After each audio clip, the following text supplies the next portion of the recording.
Tenho um enorme prazer, uma honra, chamar para o palco Tom Woods, que vai falar sobre a desconhecida depressão de 1920 e 1921. O Tom é um membro sênior do Mises Institute, especialista em história americana, autor de 9 livros, incluindo os best-sellers The Politically Incorrect Guide to American History e, mais recentemente, Meltdown. E entre seus outros livros de sucesso estão Como a Igreja Católica Construiu a Civilização Ocidental, 33 Questions About American History You're Not Supposed to Ask, e The Church and the Market, A Catholic Defense of the Free Economy. Bem-vindo, Tom.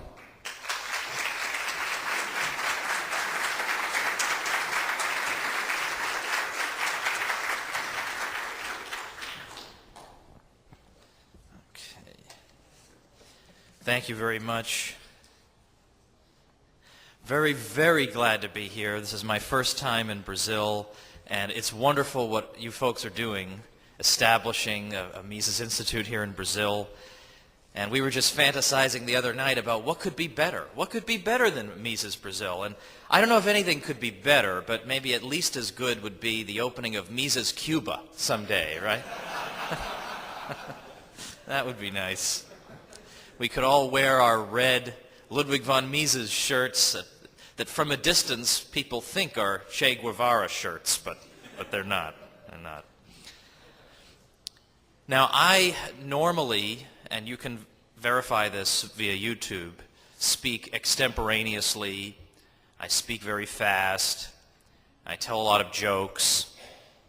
I'm not going to do any of those things today for the sake of our poor, suffering translators back here, who I think, by the way, have done an absolutely fantastic job. I'm amazed, given how fast some of us do speak, that they can make anything coherent out of it whatsoever. So that's wonderful. Oh, good. There you go. That's good. But I'm told that jokes don't really translate very well, so I won't be telling them. I'm going to stick largely to prepared remarks, at least until the end, just for this reason.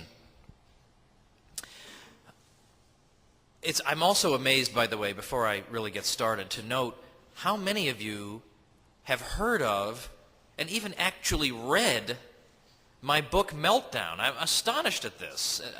People have said how nice it would be to have a Portuguese translation, but I guess you guys don't need one.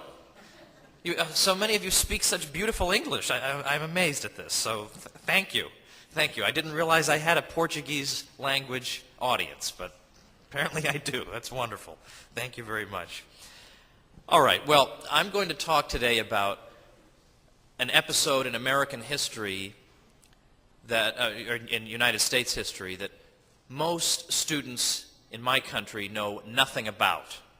So you will know much, much better than students in the United States what happened in the United States in 1920 to 21. But remember, this I don't mean that as a huge compliment, since most people in the United States know absolutely zero about this episode, and I think you will come to understand why that is. Why this episode is not discussed in American life very often. And then toward the end, I am going to say a few words about the current crisis that the United States is enduring, and other countries as well. Well, it is a cliche that if we do not study the past, we are condemned to repeat it. But almost equally certain is that if there are lessons to be learned from a historical episode, the political class will draw all the wrong ones, and often deliberately so. So instead of viewing the past as a source of wisdom and insight, political regimes have a habit of employing history as an ideological weapon to be distorted and manipulated in the service of present-day ambitions. That's what Winston Churchill meant when he described the history of the Soviet Union as unpredictable. For this reason, we should not be surprised that political leaders in the United States have made such transparently ideological use of the past in the wake of the financial crisis that hit the United States in late 2007. According to the endlessly repeated conventional wisdom, the Great Depression of the 1930s was the result of capitalism run riot, and only the wise interventions of progressive politicians restored prosperity. Now, many of those who concede that the so-called New Deal programs of President Franklin Roosevelt did not themselves succeed in lifting the country out of depression, nevertheless go on to suggest that the massive government spending during World War II is what did it. Incidentally, even some people who claim to be free market supporters make this claim, that World War II got the United States out of the Great Depression, but as soon as you make that claim, you immediately hand the entire theoretical argument over to supporters of fiscal stimulus, who will then say that apparently if the stimulus is great enough, the depression goes away. So I reject the World War II solved the Great Depression problem, but I've discussed that elsewhere. The connection between this version of history and the events of today is obvious enough. Once again, we're told, wildcat capitalism has created a terrific mess, and once again, only a combination of fiscal and monetary stimulus can save us. Now, in order to make sure that this version of events sticks, little, if any, public mention is ever made of the Depression of 1920 to 21. And no wonder. That historical experience deflates the ambitions of those who promise us political solutions to the real imbalances at the heart of economic busts. The conventional wisdom holds that in the absence of government counter-cyclical policy, whether fiscal or monetary or both, we cannot expect economic recovery, at least not without an intolerably long delay. Yet the very opposite policies were followed during the Depression of 1920 to 21, and recovery was in fact not long in coming. The economic situation in 1920 was grim. By that year, unemployment had jumped very quickly from 4% to 12%. GNP had declined very substantially. All the indicators to which we refer for a rough estimate of the economy's health were very bad indeed. No wonder then that Secretary of Commerce Herbert Hoover, falsely characterized as a supporter of laissez-faire economics, urged President Warren Harding to consider an array of interventions to turn the economy around. Thankfully, Hoover was ignored. Instead of so-called fiscal stimulus in the form of massive increases in government spending, Warren Harding cut the government's budget nearly in half between 1920 and 1922. Now, part of this has to be attributed to the outgoing president, Woodrow Wilson. But Wilson had suffered 2 strokes toward the end of his second term and was largely debilitated by that time. So even if he had been inclined to engage in massive increases in government activity, his health was not such that he would have been able to do that. The rest of Harding's approach was equally laissez-faire. He slashed top marginal income tax rates, and as the 1920s proceeded, marginal income tax rates for all groups fell. The national debt was reduced by 1/3. The Federal Reserve's activity was hardly noticeable. And yet, as one economic historian puts it, despite the severity of the contraction, the Fed did not move to use its powers to turn the money supply around and fight the contraction, and yet recovery was not long in coming. In fact, by the late summer of 1921, signs of recovery were already visible. The following year, unemployment was back down to 6.7% and was only 2.4% by 1923. Now, it's instructive to compare the American response in this period to that of Japan. In 1920, the Japanese government introduced the fundamentals of a planned economy with the aim of keeping prices artificially high. We can't allow so-called deflation. Well, Benjamin Anderson, who was a great 20th century economist, said as follows about the Japanese experience. The great banks, the concentrated industries, and the government got together, destroyed the freedom of the markets, arrested the decline in commodity prices, and held the Japanese price level high above the receding world level for 7 years. During these years, Japan endured chronic industrial stagnation, and at the end, in 1927, she had a banking crisis of such severity that many great branch bank systems went down, as well as many industries. Still quoting Benjamin Anderson, "It was a stupid policy. In the effort to avert losses on inventory representing 1 year's production, Japan lost 7 years." Now, the U.S., by contrast, allowed its economy to readjust. Once again, Benjamin Anderson. In 1920 to 21, we took our losses, we readjusted our financial structure, we endured our depression, and in August 1921, we started up again. The rally in business production and employment that started in August 1921 was soundly based on a drastic cleaning up of credit weakness, a drastic reduction in the costs of production, and on the free play of private enterprise.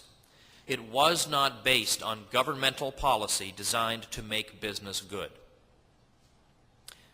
And so the federal government did not do what Keynesian economists ever since have urged it to do: run unbalanced budgets and prime the pump through increased expenditures.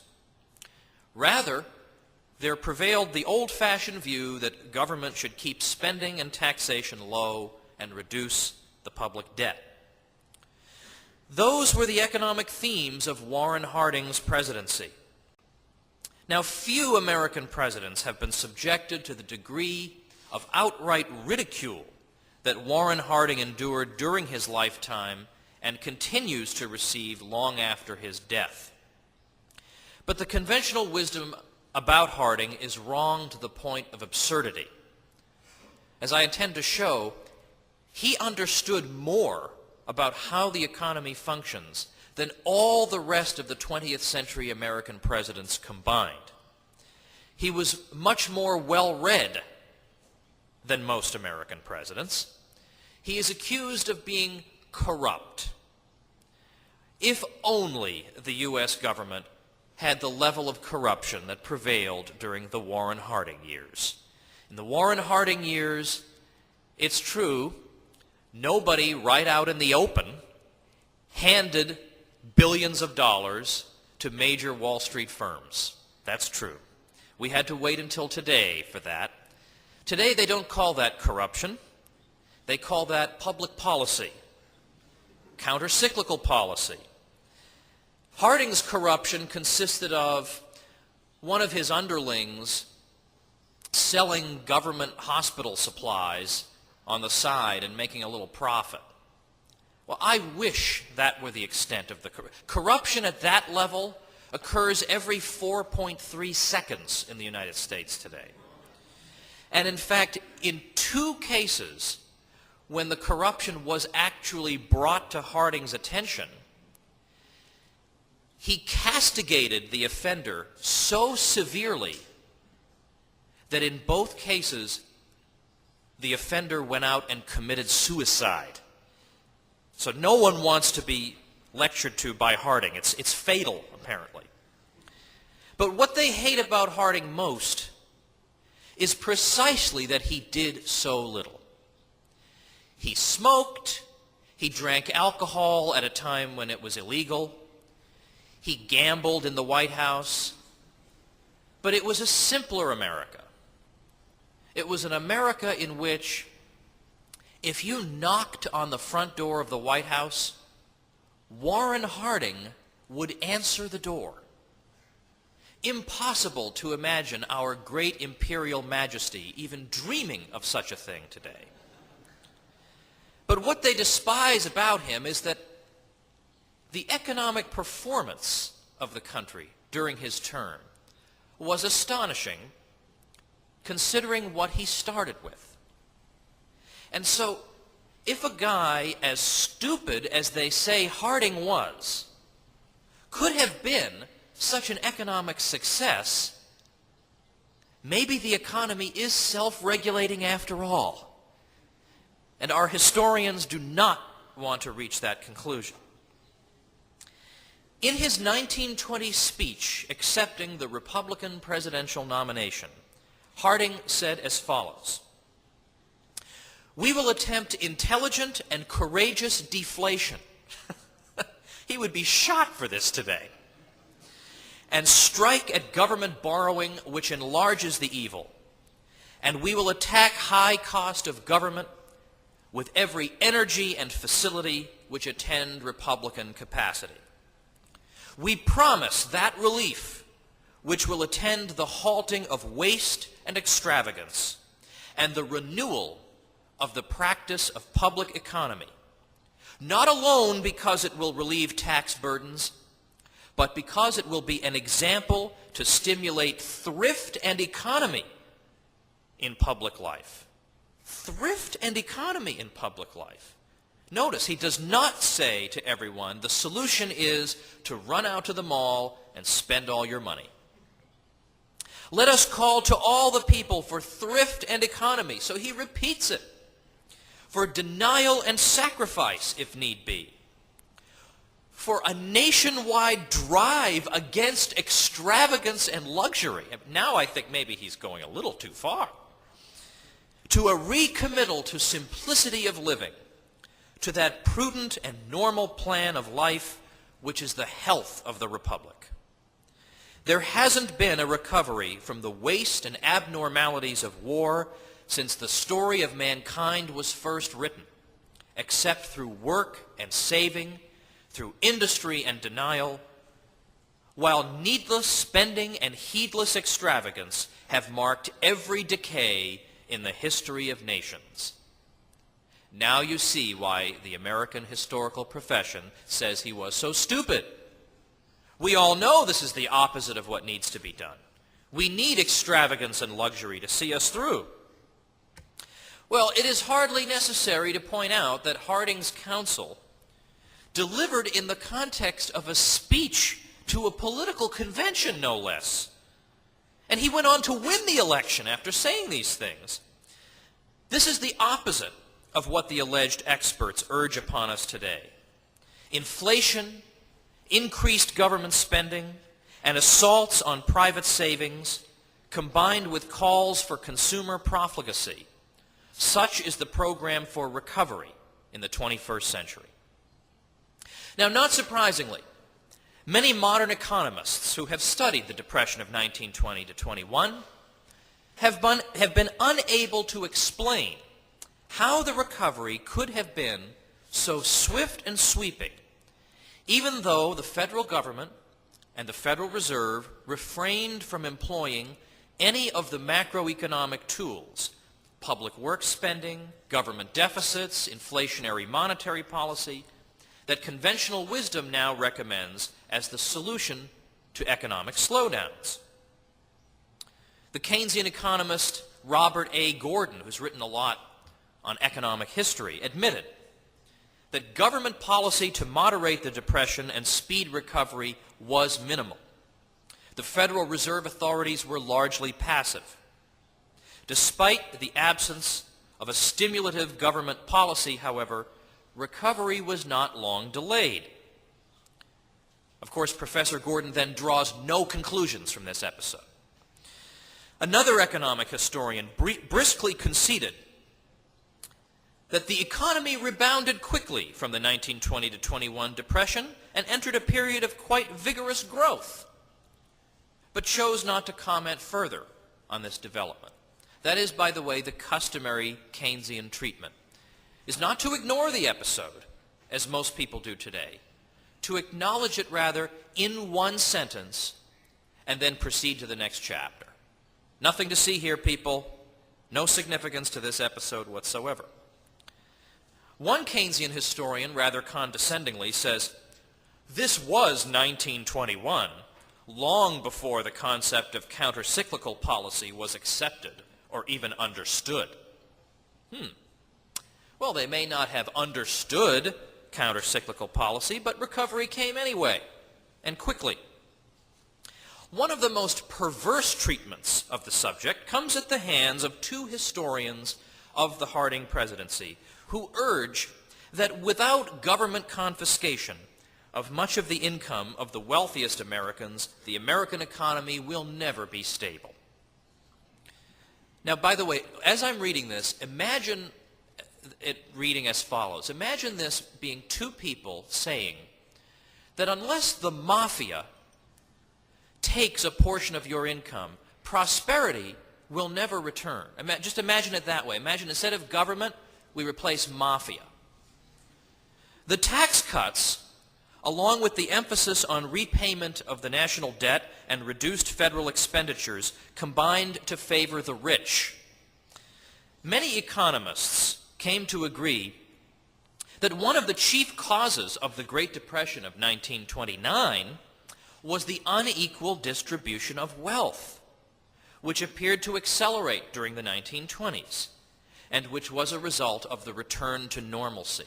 Return to normalcy is the phrase that Warren Harding ran on in 1920. That's the reference there. And there is, by the way, there is no word normalcy in English. It's normality. So this was another reason for people to laugh at Harding. He doesn't even know the English word that he's trying to say. 5%, I'm continuing to read these historians, 5% of the population had more than 33% of the nation's wealth by 1929. This group failed to use its wealth responsibly, said the mafia. Oh, sorry, that wasn't in there. Instead, they fueled unhealthy speculation on the stock market as well as uneven economic growth. Therefore, the mafia had to take their money. Again, I added that in. But that is the rationale here. That if you leave money in private hands, what happens? Wild speculation, stock market bubbles. So for your own good, we need to confiscate that money. And by we don't mean we. We mean they. They are going to confiscate it. But notice this. Don't you love historians, how much they know about economics? I'm always in admiration of historians for their deep knowledge and their extensive reading in the discipline of economics.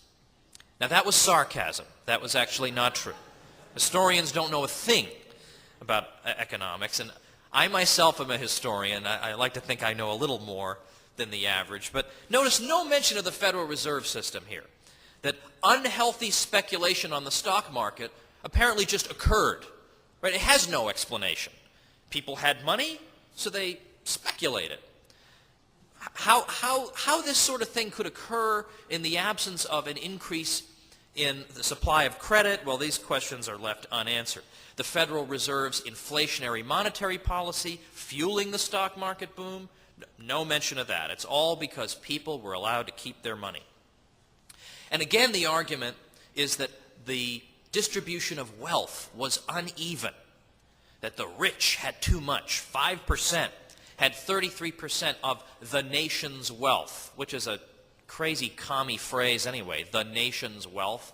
It's not like the country, the whole country has a big pile of stuff, and then one night when everybody's sleeping, a few of them come grab a big portion of it, and then they have a lot of it. It's not actually how it works. They create this wealth themselves.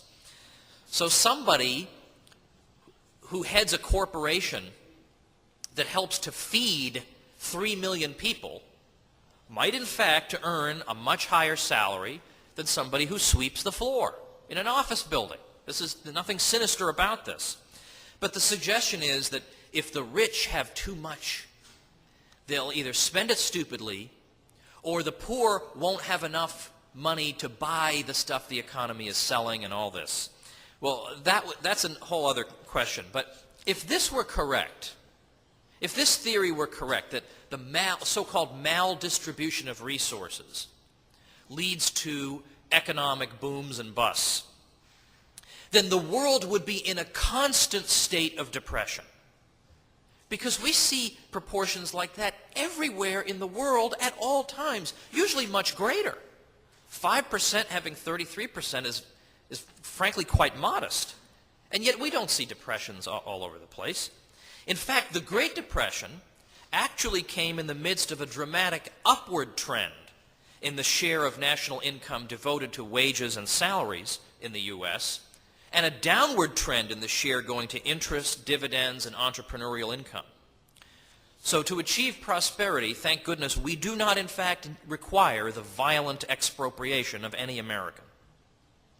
Joseph Schumpeter, another of the great 20th century economists, pointed to the 1920-21 example as a case that he said alone proves that you don't need any sort of counter-cyclical policy, that in fact the system regulates and corrects itself. He said that this alone proves it, because this shouldn't have happened otherwise. There's no reason this should have happened unless in fact the market can correct imbalances created by artificial credit expansion. Now, it's not enough to demonstrate that prosperity happened to follow upon the absence of fiscal or monetary stimulus. We need to understand why this outcome is to be expected. In other words, why the restoration of prosperity in the absence of the remedies urged upon us in more recent times was not an inconsequential curiosity or the result of mere happenstance. So first we have to consider why the market economy is afflicted by the boom-bust cycle in the first place. The British economist Lionel Robbins asked in his 1934 book, The Great Depression, why there should be a sudden, what he called, cluster of error among entrepreneurs.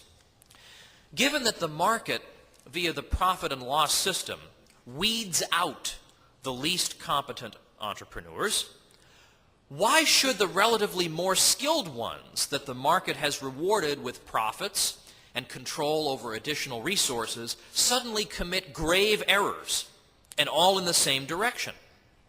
Could something outside the market economy, rather than anything that inheres in it, account for this phenomenon? Well, of course, as many of you know, Ludwig von Mises and F.A. Hayek both pointed to artificial credit expansion, normally at the hands of a government-established central bank, as the non-market culprit. And of course, Hayek won the Nobel Prize in 1974 for his work on what is known as Austrian business cycle theory. Now, we may be inclined, by the way, not to be very impressed by someone winning the Nobel Prize, given what happened in 2008.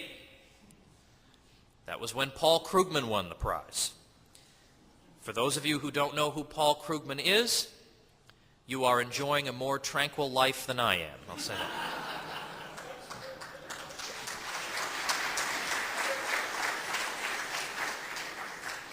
What's significant, though, is that Krugman wins the prize for saying pretty much what the Nobel Committee wants to hear. Hayek says, by and large, the opposite of what they want to hear, and he wins it, so I think that is significant. So when the central bank expands the money supply, for instance, when it buys government securities, it creates the money to do so out of thin air. This money either goes directly to commercial banks, or if the securities are purchased from an investment bank, very quickly makes its way to the commercial banks when the investment banks deposit the Fed's checks. In the same way that the price of any good tends to decline with an increase in supply, the influx of new money in this way leads to lower interest rates, since the banks have experienced an increase in loanable funds. The lower interest rates stimulate investment in long-term projects, or those sectors of the economy that are more interest rate sensitive. Additional investment in, just for example, research and development, which can take many years to bear fruit, will suddenly seem potentially profitable, whereas it would not have been profitable without the lower financing costs brought about by the lower interest rates. So we describe research and development as belonging to a so-called higher order stage of production than a retail establishment selling hats, for example, since the hats are immediately available for consumers, while the commercial results of research and development will not be available for a relatively long time, if ever. The closer a stage of production is to the finished consumer good to which it contributes, the lower a stage we describe it as occupying. And of course, we've just seen the Hayekian triangle. On the free market, interest rates coordinate production across time. They ensure that the production structure is configured in a way that conforms to consumer preferences. If consumers want more of existing goods right now, the lower order stages of production expand.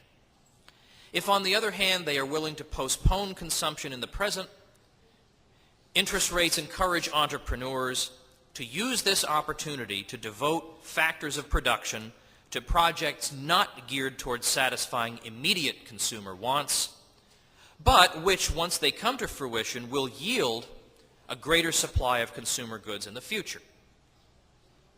Now, had the lower interest rates in our example been the result of voluntary saving by the public instead of central bank intervention, the relative decrease in consumption spending that is a correlate of such saving would have released resources for use in the higher order stages of production. So in other words, in the case of genuine saving, demand for consumer goods undergoes a relative decline. People are saving more and spending less than they used to. Consumer goods industries, in turn, undergo a relative contraction in response to the decrease in demand for consumer goods. Factors of production that these industries once used, trucking services, for instance, are now released for use in more remote stages of the structure of production. Likewise for labor and other non-specific inputs. But when the market's freely established structure of interest rates is tampered with, this coordinating function is disrupted. Increased investment in higher order stages of production is undertaken at a time when demand for consumer goods has not slackened. The time structure of production is distorted such that it no longer corresponds to the time pattern of consumer demand. Consumers are demanding goods in the present at a time when investment in future production is being disproportionately undertaken. Thus, when lower interest rates are the result of central bank policy rather than genuine saving, no let-up in consumer demand has taken place. If anything, the lower rates make people even more likely to spend than before. In this case, resources have not been released for use in the higher order stages. The economy instead finds itself in a tug of war over an unchanged supply of resources between the higher and lower order stages of production. With resources unexpectedly scarce, the resulting rise in costs threatens the profitability of the higher order projects. The central bank can artificially expand credit still further in order to bolster the higher order stage's position in this tug of war, but it merely postpones the inevitable.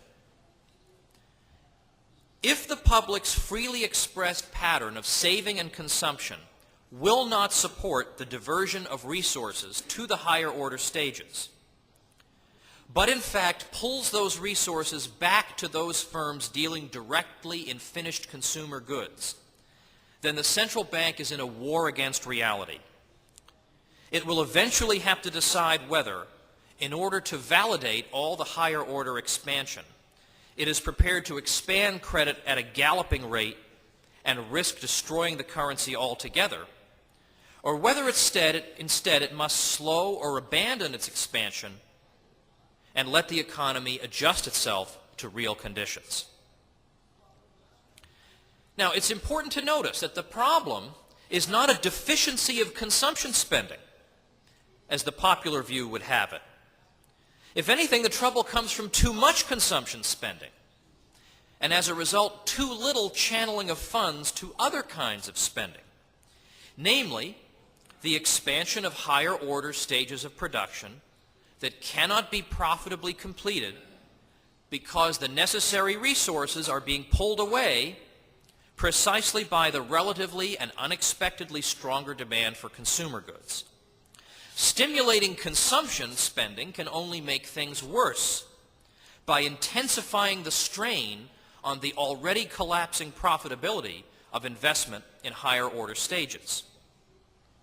Note also that the precipitating factor of the business cycle is not some phenomenon inherent in the free market.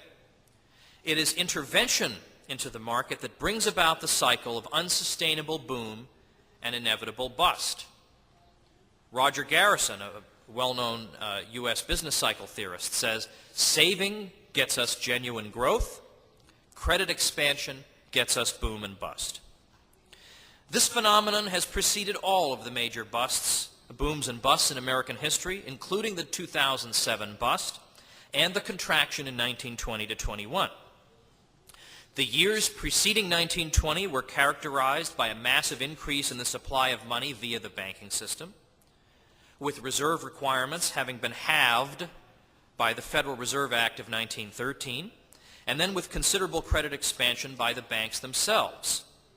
Total bank deposits more than doubled between January 1914, when the Fed opened its doors, and January 1920.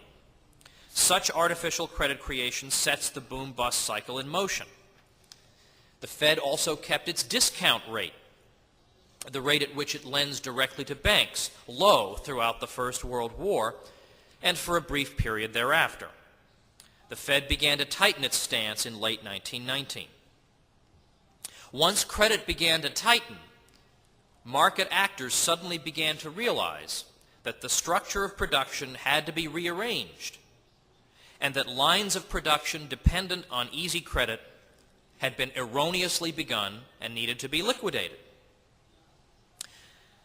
We are now in a position to evaluate such perennially fashionable proposals as fiscal stimulus, nearly always meant in the form of increases in government spending, and its various cousins. Think about the condition of the economy following an artificial boom. It is saddled with imbalances. Too many resources have been employed in higher order or interest rate sensitive stages of production and too few in lower order stages. These imbalances must be corrected by entrepreneurs who, enticed by higher rates of profit in the lower order stages, bid resources away from stages that have expanded too much and allocate them toward lower order stages where they are more in demand. The absolute freedom of prices and wages to fluctuate is essential to the accomplishment of this task, since wages and prices are themselves indispensable ingredients of entrepreneurial appraisal. In light of this description of the post-boom economy, we can see how unhelpful, even irrelevant, are efforts at fiscal stimulus. The government's mere act of spending money on arbitrarily chosen projects does nothing to rectify the imbalances that led to the crisis. It is not a decline in spending per se that has caused the problem. It is a mismatch between the kind of production the capital structure has been misled into undertaking on the one hand, and the pattern of consumer demand, which cannot sustain the structure of production as it is, on the other. It is not unfair to refer to the recipients of fiscal stimulus as arbitrary projects. Since government lacks a profit and loss mechanism and can acquire additional resources through outright expropriation of the public, it has no way of knowing whether it is actually satisfying consumer demand, if it is concerned about this at all, or whether its use of resources is grotesquely wasteful. Popular rhetoric notwithstanding, government cannot be run like a business. Monetary stimulus is no help either. And incidentally, we could also talk about the so-called idle resources problem, but that does not validate fiscal stimulus either. Monetary stimulus only intensifies the problem. In Human Action, Mises compared an economy under the influence of artificial credit expansion to a master builder commissioned to construct a house that, unbeknownst to him, he lacks sufficient bricks to complete. The sooner he discovers his error, the better.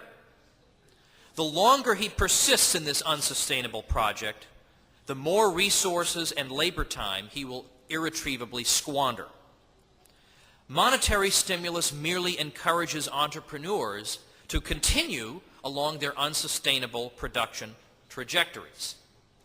My own personal contribution to Austrian business cycle theory is to introduce into Mises' allegory of the master builder the idea of getting the master builder drunk because we feel sorry for him, that inevitably he's going to discover that the house he's building cannot be completed, so we hate to see this be realized by him, so instead we just intoxicate him so that he just continues on building without thinking about tomorrow. But that doesn't make the house buildable now. The house still can't be built, but now he'll persist in building it all the longer. And in fact, in the United States, we just experienced exactly this. In 2001, Alan Greenspan did the equivalent of getting the master builder drunk. Instead of allowing the economy to reconfigure itself, instead of allowing the bus to take its course, he liquored up the master builder, so that all this time we have been continuing along unsustainable patterns of production and consumption. So that the bust is much worse than it would have been if we had stopped in 2001. Instead, in 2001, we saw for the first time on record in the U.S. housing starts increasing during a recession. Housing prices going up 8.8%. So when the free market was trying to give us a red light, all the lights we got were green, thanks to the Federal Reserve. Now, if the Austrian view is correct, and I believe the theoretical and empirical evidence strongly indicates that it is, then the best approach to recovery would be close to the opposite of these interventionist strategies. The government budget should be cut, not increased, thereby releasing resources that private actors can use to realign the capital structure. The money supply should not be increased. Bailouts merely freeze entrepreneurial error in place, instead of allowing the redistribution of resources into the hands of parties better able to provide for consumer demands in light of entrepreneurs' new understanding of real conditions. Emergency lending to troubled firms perpetuates the misallocation of resources and extends favoritism to firms engaged in unsustainable activities at the expense of sound firms prepared to put those resources to more appropriate use. This recipe of government austerity is precisely what Harding called for in his 1921 inaugural address, from which I quote, "We must face the grim necessity with full knowledge that the task is to be solved, and we must proceed with a full realization that no statute enacted by man can repeal the inexorable laws of nature. Our most dangerous tendency is to expect too much of government and at the same time do for it too little." All right, he wasn't perfect, Warren Harding. "We contemplate the immediate task of putting our public household in order. We need a rigid and yet sane economy combined with fiscal justice, and it must be attended by individual prudence and thrift, which are so essential to this trying hour and reassuring for the future. The economic mechanism, he continued, is intricate and its parts interdependent, and has suffered the shocks and jars incident to abnormal demands, credit inflations, and price upheavals. The normal balances have been impaired. The channels of distribution have been clogged. The relations of labor and management have been strained. We must seek the readjustment with care and courage. All the penalties will not be light nor evenly distributed. There is no way of making them so. There is no instant step from disorder to order. We must face a condition of grim reality, charge off our losses, and start afresh. It is the oldest lesson of civilization. I would like government to do all it can to mitigate. Then, in understanding, in mutuality of interest, in concern for the common good, our tasks will be solved. No altered system will work a miracle. Any wild experiment will only add to the confusion. Our best assurance lies in efficient administration of our proven system. Harding's inchoate understanding of what was happening to the economy and why grandiose interventionist plans would only delay recovery is an extreme rarity among 20th century presidents of the U.S. That he has been the subject of ceaseless ridicule at the hands of historians, to the point that anyone speaking a word in his favor would be dismissed out of hand, speaks volumes about our historians' capabilities outside their own discipline. The experience of 1920 to 21 reinforces the contention of genuine free market economists that government intervention is a hindrance to economic recovery. It is not in spite of the absence of fiscal and monetary stimulus that the economy recovered from the 1920 to 21 depression. It is because those things were avoided that recovery came. The next time we are solemnly warned to recall the lessons of history, lest our economy deteriorate still further, we ought to refer to this episode and observe how hastily our interrogators try to change the subject.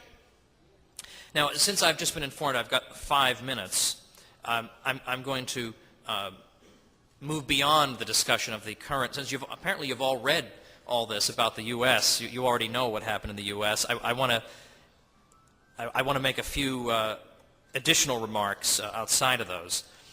Remarks of encouragement, because we all know the free market takes the blame for the boom and bust, and the severity of the bust in particular.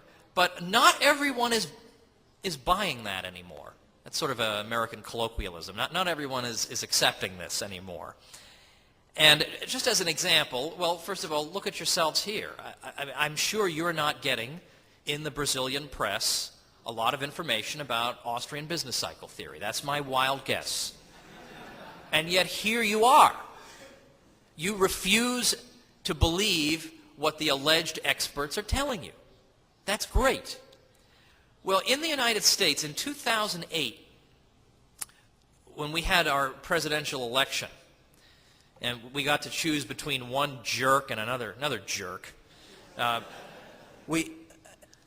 very week that the Republican Party presidential nominee was being officially nominated and was accepting the nomination, an American congressman named Ron Paul held his own event at the same time, right down the street. About 10,000 people there cheering for him and for other people and for freedom in general.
Obrigado, Tom. Acho que os aplausos já mostram a empolgação. E, infelizmente, eu fui informado de que vamos ter que cumprir o horário rigorosamente. Então, não vamos ter tempo para muitas perguntas. Primeira pergunta, recebemos algumas da plateia. Primeira pergunta. Como foi que Hoover acabou recebendo o rótulo de ser um presidente pró-laissez-faire? Yeah. Okay. Good question. I've wondered this myself, given that Herbert Hoover, and I know this is a very educated audience, but I don't want to assume people know all about American presidents, especially when you don't have to. You know, it's better for you not to know. But Hoover was the president at the time of the stock market crash, and Hoover was the most interventionist president with regard to the economy that had ever been seen in American history. And it's interesting that when Franklin Roosevelt ran against him in 1932, Roosevelt's vice presidential nominee accused Hoover of taking us down the path to socialism. He didn't say, oh, Hoover isn't doing anything. Why doesn't he intervene? No, everyone knew that that wasn't true. So how did he get this reputation? And such that for decades afterward, until some important revisionist work was done, including by Murray Rothbard, everyone took this for granted. My own suspicion is partly that people wanted to contrast the glorious and admired Franklin Roosevelt with an ogre. And so they made Hoover out to seem worse than he was. But I think the more important reason is that Hoover himself, during the 1930s, postured as an opponent of Franklin Roosevelt's New Deal program. And I think people took him at his word. They listened to his pretty speeches, they read his book, and they said, well, gosh, I guess this guy believes in the free market. Whereas, in fact, Franklin Roosevelt's own aide, I think it was Rexford Tugwell, actually admitted, really the programs of Roosevelt's New Deal are all extrapolated from what Hoover did. So if you look closely, you see the Hoover roots of these programs, but if all you're doing is listening to Hoover's words, it sounds like he's against this root and branch. It's just like the Republican Party in the U.S. today. You would never know that half of them at the state level favor a health system exactly like the one they are against now. But the media doesn't point this out. The media says, oh, the Republicans are for the free market. They all favor the free market, even though, 10 seconds ago they said the opposite. But they read whatever the current speech is, the media just accepts this at face value. And I think this happened with Hoover. They accepted his protest that he was against FDR at face value, when in fact FDR was simply building on what Hoover had done. Maybe he didn't like the extent to which Hoover had gone, to which Roosevelt had gone. But nevertheless, the programs ultimately came from him himself. Okay. Próxima pergunta, lembrando que se alguém quiser fazer perguntas diretamente, temos as belas moças com os microfones aí ao lado. O Mises Institute tem um importante papel na pesquisa da história econômica. Como dotar historiadores para que tenham conhecimento da teoria econômica? Como foram os seus passos para adquirir o conhecimento na ciência econômica? Okay. Well, first of all, we can shame them into knowing it by, frankly, ridiculing the work of those who just. Let me put it this way: there are some episodes in U.S. history that most historians know nothing about. In the 19th century, there was controversy in the U.S. about gold versus silver and paper money. Most historians don't know the first thing about what any of this was about. So when they write, they just write whatever the textbook from 10 years ago said. They just write that. They hope no student brings it up, and they go on. And I'm not being facetious. This is real. So we need to find these weak spots and just pounce, just mercilessly on them. I mean, any time a historian tries to claim Herbert Hoover did nothing, He needs to be rhetorically now kicked in the teeth, rhetorically, so that maybe next time, now that we have the internet and the whole world can see that what this guy just said is ludicrously at odds with reality, maybe they'll be a little careful about saying it next time because they don't want 500 comments in the comments section saying, "You jerk, don't you know about this program, that program, that program, that program, that program?" So informed people bombarding these people with comments on the blogs will do one of two things. It'll either get us all banned from these blogs, or it will make them more cautious in the future. Maybe they'll repeat a different fallacy next time and stay away from this one. But how did I learn stuff? I learned it from the Mises Institute. I mean, there's no getting around that. I basically favored the free market, but I didn't know anything about the Austrian school until I saw an ad in a magazine for the summer program of the Mises Institute, Mises University, 1 week long. Lou, I don't even remember what magazine this would have been. And I thought, well, hey, that sounds great. I'd love to do this. So they send you the readings. This is before the internet. You know, they had to put the articles in the mail and send them to you. And I read, they had required readings and recommended readings. I was such a geek that, see how good your English is, if you know the word geek. If not, you can figure out from context what it means. But that I read all the recommended I was addicted to this. I said, this is true. I believe this stuff. It makes sense. I read all the recommended readings, too, because I lived right near my college. My house was right nearby. I could use the university library all summer and track down all these journal articles. And once I went to the Mises University for that week, I never looked back. I knew that fundamentally that the Austrian school, this was the way to go, and I've never stopped reading in it. There's always more to learn.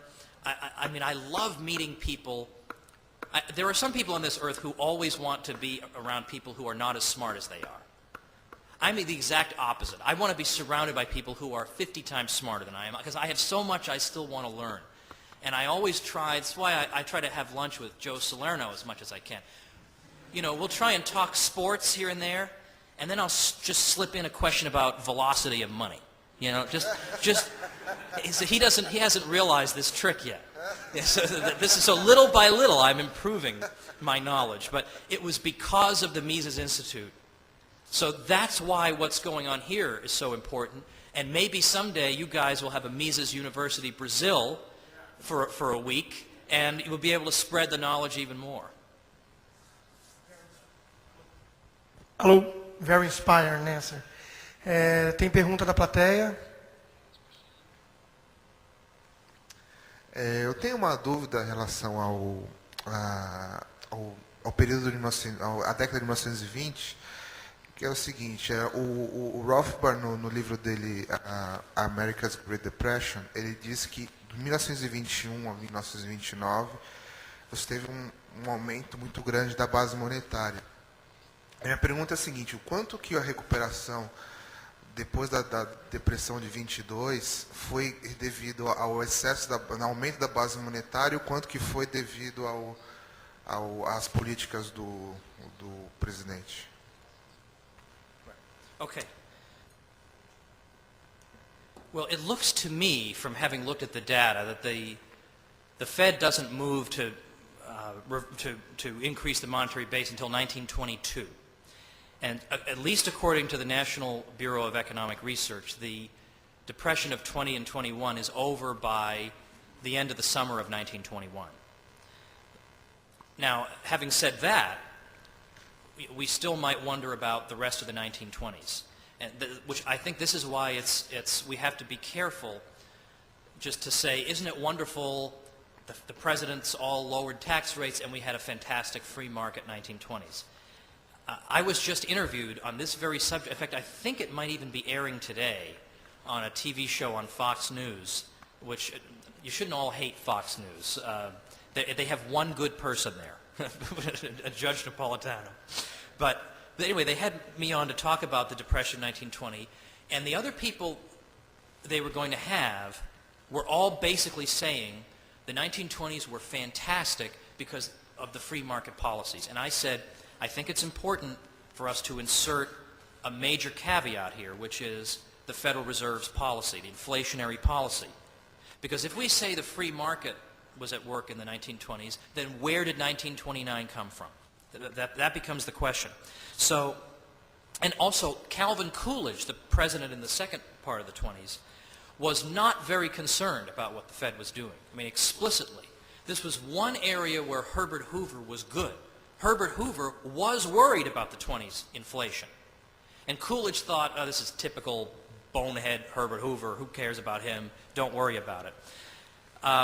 It seems to me like the major spikes come in 1924 and then from 1927 through 1928. So, but I don't think it's possible to quantify, to say this portion of the prosperity was phony, this was real. I don't think we ever can say that, but we can say qualitatively that the economy was not fully healthy because its resources were being at least partially misdirected. I mean, the boom that the U.S. just endured was not all phony. Like, it's not, but we can never exactly say which activities are what we might call false activities. We can begin to understand that in the bust phase, as we see things liquidated. We can get a rough estimate, but even then there is not an exact one-to-one correspondence between a project that shouldn't have been started and a project that's liquidated. It's not quite so simple. So I'm not sure there really is a very easy answer, a quantifiable answer, other than simply to say that some portion of it was unsound because of the Fed. I don't think we can go further than that. Bom, acredito que tem tempo para mais uma pergunta. Eu vou tentar juntar duas em uma aqui. O fato da economia, na época da crise analisada, ser mais simples em relação, por exemplo, a mercado financeiro, Wall Street, coisas do tipo, muda alguma coisa na análise em si ou não? E juntando então no fato da crise atual ter um credit crunch dessa magnitude, com essa complexidade na economia, como rebater então o argumento, por exemplo, de Chicago, de que primeiro é importante apagar o incêndio para depois tratar dos problemas estruturais, não deixar que o pânico primeiro se alastre? All right. Well, this is like a whole seminar question. Okay, so the thing we have to put it out. Oh, yeah, does the change? I don't think it changes. I don't think it changes the basic contours of the analysis. Then the basic contours of the analysis are that fiscal stimulus is not, and there's more that could be said about fiscal stimulus, much more than I said just here today. That can't possibly help. It can't possibly be relevant. It can't possibly be anything other than impoverishing. And then secondly, with monetary expansion, if the basic contours of Austrian business cycle theory are correct, then it can't ever be good to, again, you're further distorting the market. And my view would be putting out the fire. I mean, frankly, what the market is trying to put out the fire. Greenspan and Bernanke are pouring gasoline on the fire. So and secondly, I would want to know, how do we prevent future fires? When we put this one out with, not with water, but with giant quantities of cash, if that's how we put out fires, I think we're going to have a lot of arsonists on our hands in the future. So I think it's far better to just, and it's interesting, by the way, that AIG, one of the former CEOs of AIG said some months ago, on reflection, it would have been better to let AIG go bankrupt. Even he said this, like he would know, wouldn't he? But yet people who said this at the time were crazy, we're going to revert to caveman status, like everyone's going to be crawling around, pulling their women by the hair with clubs. And I was about to say that wouldn't be all bad, but that would just be a terrible joke. This is a terrible joke. No, and I'm convinced that a lot of the argument for so-called systemic risk is overblown, that it's an argument that politicians like to use, to scare people into doing basically whatever they want. The fact is that when you have a crisis like this, there's still the same amount of physical stuff in the world. That hasn't changed. It just needs to be repriced. And there are losses that will be suffered. You can't make losses go away. The Fed can write a check. That does not make losses go away. The losses are there. The question is on who should bear these losses? The general public or the people responsible for the losses? And it seems to me that this would go much further than any regulatory scheme you can dream up to solving our problem. And then, again, we have to bear in mind that the very central bank that Chicago would point to as an instrument for correcting the crisis itself encourages crises like these, not only because of its contribution to the business cycle, but because of the standing invitation to moral hazard that it represents. That everybody knows that there's no physical constraint on the central bank when it comes to bailouts. They can just print up the money, type it in on a computer, so people behave more recklessly. In 2008, the International Monetary Fund even said in a report that large financial institutions around the world seem to be relying excessively on the expectation that their central banks will come to their assistance. So this is the problem. When you have a problem like this that invites this type of situation, artificially cheap credit and bailout expectations that are semi-consistently fulfilled, you will have a system that, regardless of all the attempts to micro-regulate, is always going to lead you into grief. Instead of these micro-regulations, instead of trying to apply Scotch tape to a house of cards, we should get rid of the house of cards and build a house of brick, I think is the Austrian answer. Okay? Tom, thank you very much.